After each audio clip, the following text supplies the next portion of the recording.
Meus queridos, a paz do Senhor. Eu sou o diácono Claudino Machado e esta é mais uma das nossas pequenas reflexões com base na leitura diária da revista Lições Bíblicas da CPAD.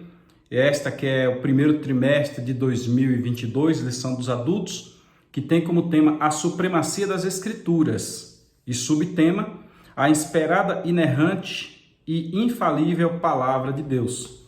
A próxima lição, em 9 de janeiro de 2022, lição de número 2, tem o título A Inspiração Divina da Bíblia. A Bíblia é inspirada divinamente. E a leitura de hoje está na primeira carta aos Coríntios, capítulo 14, versículos de 9 a 11, que nós vamos fazer leitura daqui a pouco. E a epígrafe dessa leitura diz: a linguagem bíblica busca alcançar a compreensão de todos. A linguagem bíblica busca alcançar a compreensão de todos. Vamos ao texto e, como eu já disse em vídeos anteriores, eu estou usando a versão de Jerusalém, que é uma das versões mais próximas do original. É uma das mais próximas, esta aqui. Vamos então aos versículos 9 a 11 do capítulo 14 da primeira carta aos Coríntios. Acompanhe conosco aqui esta leitura. Assim também vós, se vossa linguagem não se exprime em palavras inteligíveis, se vossa linguagem não se exprime em palavras inteligíveis, como se há de compreender o que dizeis? Se vossa linguagem não se exprime em palavras inteligíveis, como se há de compreender o que dizeis? Estareis falando ao vento. Você está jogando palavras fora. Versículo de número 10. Existem no mundo não sei quantas espécies de linguagens, línguas, idiomas, existem inúmeros. E nada carece de linguagem, quer dizer, tudo já tem algo descrito, já tem um fonema, já tem um conceito, já tem uma expressão. Existem muitas linguagens no mundo. Haja vista que lá em Atos dos Apóstolos, naquele evento, quando houve a difusão das línguas, naquele momento, estavam ali reunidas pessoas de todas as regiões do mundo conhecido, com todos os seus idiomas da época. Então, Paulo está dizendo aqui aos Coríntios que existem inúmeros tipos de linguagem. Ora, se não conheço a forma da linguagem, se eu não conheço a forma de me comunicar contigo, serei como um bárbaro para aquele que fala. E aquele que fala será como um bárbaro para mim. E aqui encerra o texto. Veja que Paulo está trabalhando algo que hoje a educação ela trabalha, que é a comunicação. Não adianta nada alguém ser poliglota, se ele não conseguir falar algo que alguém compreenda. Observe que sai o engenheiro da fábrica, do meio dos seus livros e vai para a zona rural, e ao chegar na zona rural, ele não consegue compreender o linguajar que é utilizado lá na zona rural. Sai o agricultor da zona rural e vai parar lá no laboratório do químico, do físico, ou lá para conversar com o engenheiro, e ele não consegue compreender, não é porque não tem raciocínio, que o raciocínio é comum a todos, haja visto nós sermos seres humanos. Nós não somos animais racionais. Gênesis capítulo 1 diz que Deus fez os animais e fez o homem. Nós somos o ser humano. Quem diz que nós somos animais racionais é Freud, na sua teoria da evolução das espécies. Nós não somos animais racionais. Nós nunca fomos macaco e o macaco nunca será um ser humano. Nós somos o homem. Os animais são os outros e nós somos o homem. E nessa circunstância nós temos razão. O que nos distingue dos animais é a razão. Só que o linguajar, ele se adequa a cada local. Eu, por exemplo, sou advogado e existem termos que eu preciso me apropriar deles a depender do ramo do direito que eu estou tratando.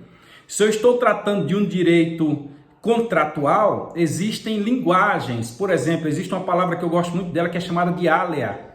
O que é? Isto é uma ália. Existe uma outra palavra também desse mesmo contexto chamada de evicção.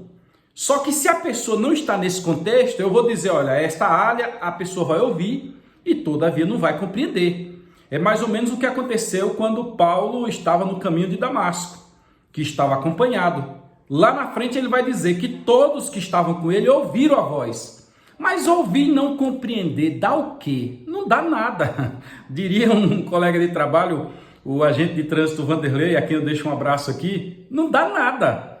Ouvir e não compreender não dá nada. Logo é necessário que haja uma compreensão. Aqui existe o canal que emite a mensagem e aqui existe o canal que recebe a mensagem.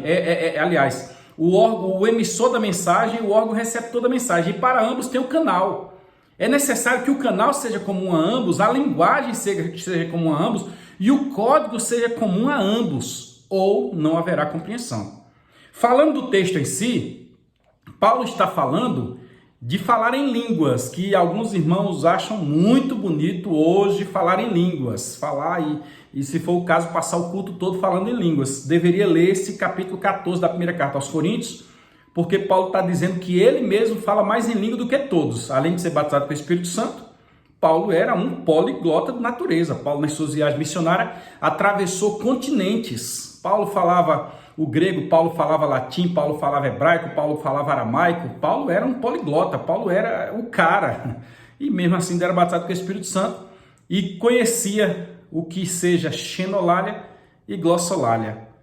Mas Paulo disse, eu falo mais em língua do que todos vocês. Todavia, eu prefiro pronunciar uma palavra e ser compreendido do que falar 1000 e não adiantar nada, porque aí eu perderia meu tempo. Então aqui nós temos uma doutrinação quanto ao falar em línguas. O falar em línguas não está extinto de forma nenhuma, mas o falar em línguas também não é um brinquedo, onde muita gente utiliza o púlpito e para poder fomentar, para poder dar ênfase à sua mensagem, ele coloca línguas estranhas no meio. E é por isso que o movimento carismático faz algo bem semelhante. Até tem um livro aí que eu indico para os irmãos lerem, Pentecostais ou Carismáticos. Voltando ao contexto da leitura de hoje, onde nós estamos falando sobre a inspiração divina da Bíblia Sagrada, é o assunto de domingo que vem da EBD, nós precisamos compreender que Deus utilizou-se da Bíblia Sagrada como um todo para comunicar algo de forma que nós a pudéssemos compreender. Uma coisa muito adequada neste ponto são as parábolas. Jesus proferiu parábolas de forma que as parábolas podem ser compreendidas por qualquer pessoa. E a forma genérica das parábolas faz com que qualquer pessoa, em qualquer lugar do mundo, leia e diga, nossa, isso é para mim. Desta maneira, a Bíblia tem uma linguagem adequada, tanto ao indouto quanto ao culto. Deus é muito sábio, o autor da Bíblia que é Deus, o inspirador da Bíblia que é Deus é muito sábio. Ontem nós falamos que foram os homens que escreveram, os amanuenses da Bíblia, mas também dizemos que esta glória, esta honra, este poder não é dos homens que não passam de vasos, mas é de Deus que os capacitou. E hoje nós dizemos a vocês que a Bíblia é inspirada e a prova de que a Bíblia é inspirada é a sua linguagem adequada para todos os públicos e todos os púlpitos.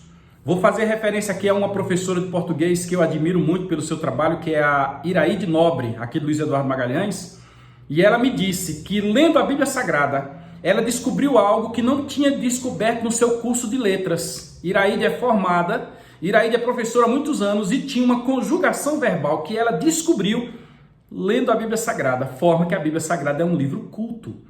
No entanto, tinha uma irmã em Cristópolis chamada Irmã Flora, que não sabia ler, e a Irmã Flora disse para mim, eu só consigo ler a Bíblia, eu só consigo compreender a Bíblia. Então mostra-nos isso, que a Bíblia tem uma linguagem adequada a todos os públicos. Por quê? Porque ela é inspirada. Deus te abençoe, e domingo que vem na Escola Dominical vamos discutir mais sobre este assunto. Fica na paz do Senhor.